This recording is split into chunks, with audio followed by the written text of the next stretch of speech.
I just wanted to make a quick video about something that was interesting to me. I will be doing this with very little script writing and more freeform. If you guys like this kind of video, then maybe I'll make more of these down the line. As you may or may not know, I have recently uploaded my patch 5.3 story summary, and after finishing that video you might have had a certain question. Right after the little scuffle we had with Ardbert, we found some soul stones. As we know, Hyflodius told us the soul stones belonged to the Convocation members and was used by Emmett Selk to reawaken the memories of the sundered souls.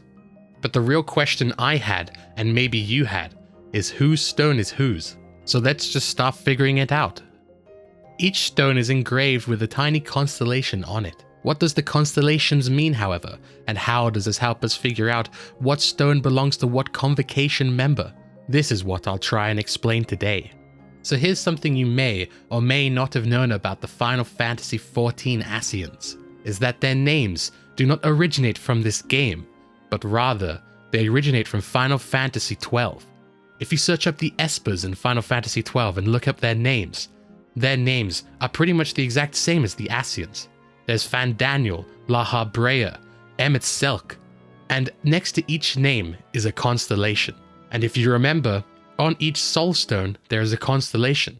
This lets us figure out which Convocation members' memories reside in what stone.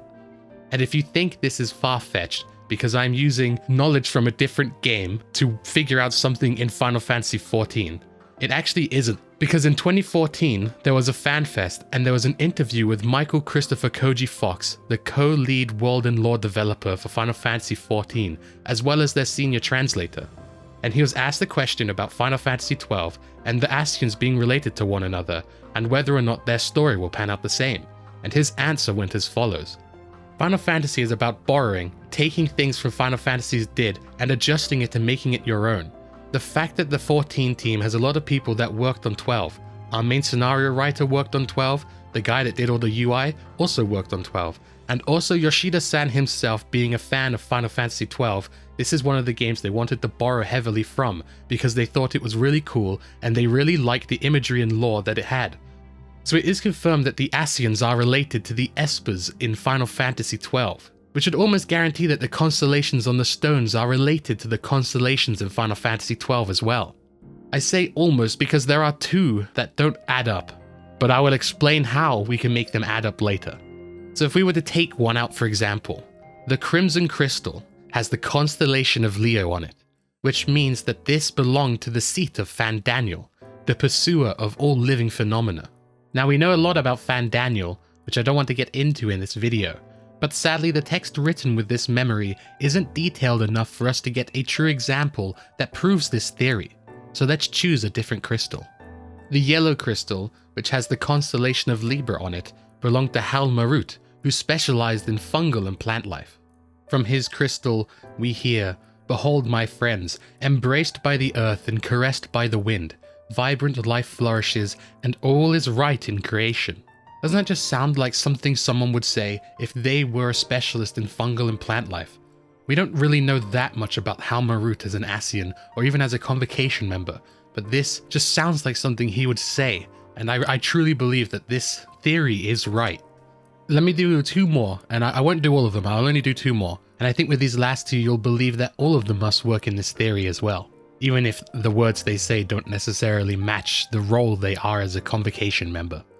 The green crystal had the constellation of Sagittarius on it, which meant it belonged to Aegeon, the champion of enlightenment and rhetoric. From the green crystal we hear, "There can be no greater joy than to use our wisdom for the good of our people. No greater pride." Doesn't that again just sound like something that she would say? We do actually know quite a bit more about Aegeon than we do about Amaurot, as she was a main villain in Heavensward, and she combined with Laha Brea to become an Ascian Prime, and we slew her by using white auracite. But she is the champion of enlightenment, and she is happy knowing that her knowledge is being used for the good of the people. I mean, it just writes itself. It is definitely her soul crystal, and I'm 100% sold on it. The last one is the violet crystal, which has the constellation of Gemini on it, which means it belonged to Emmett Selk, keeper of the ethereal realm. From the violet crystal, we hear, "Gone is the brilliant radiance of life, replaced by the sickly glow of malformed creatures. Is this to be how it ends, for we who love the star with all of our being? No, I will not suffer it to be so. Now this one is a little different. You could arguably guess that the violet one was Emet-Selch without having this theory, just because of how much screen time the Soulstone got, as well as how many more words it actually said. Along with that, the words said sound exactly how he speaks to us in Shadowbringers, calling us malformed creatures every time he has the chance to, pretty much. He sees us as these beings that aren't worthy to shepherd the star. I mean, this one you could have guessed, but even with the theory it proves true, because the constellation on it is the same as the one in Final Fantasy XII. Now I truly believe that we have proved that the Ascians are related to the Espers in Final Fantasy XII, and that the constellations are also the same. So I'm just going to start listing off every single Soulstone and what Convocation members' memories reside in it. The Grey Crystal has a constellation of Capricorn on it, which means it belonged to Deudalafon, which is the Ascian we know the least about. We don't even know what his role in the Convocation was. So that is, so yeah, I don't know what to say. The Pale Green Crystal has a constellation of Aries on it. This means it belonged to Loghrifft, who specialized in all-terrestrial life and animal husbandry.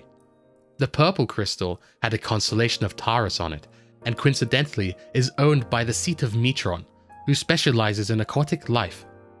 The Blue Crystal has a constellation of Scorpio on it, which means it belonged to Nabriales, who actually had quite a bit of screen time in A Realm Reborn, but for someone who had so much screen time, we actually have no idea what their role in the Convocation was.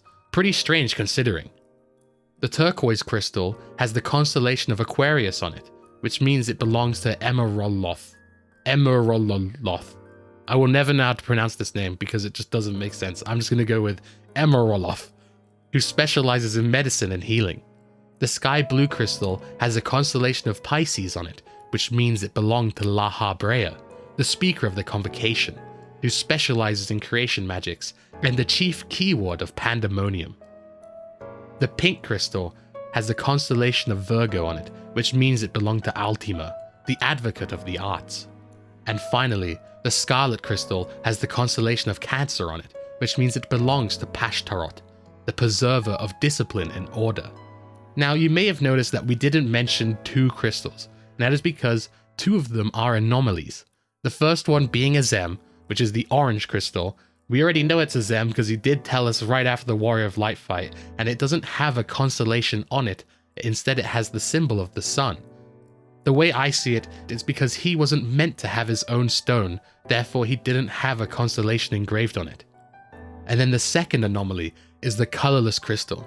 It has a constellation on it of Ophiuchus, who isn't one of the 12 zodiac constellations, but rather a lesser unknown constellation that is only used in sidereal astrology.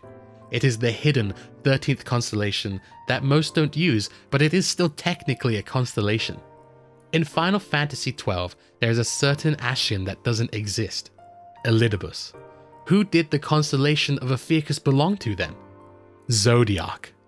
And what did Elidibus do for his friends? He sacrificed himself to become his heart. The Colorless Crystal has the constellation of Ophiuchus, meaning it belonged to Elidibus, emissary of the Convocation. Sometimes he sides with the Convocation, sometimes he is against them.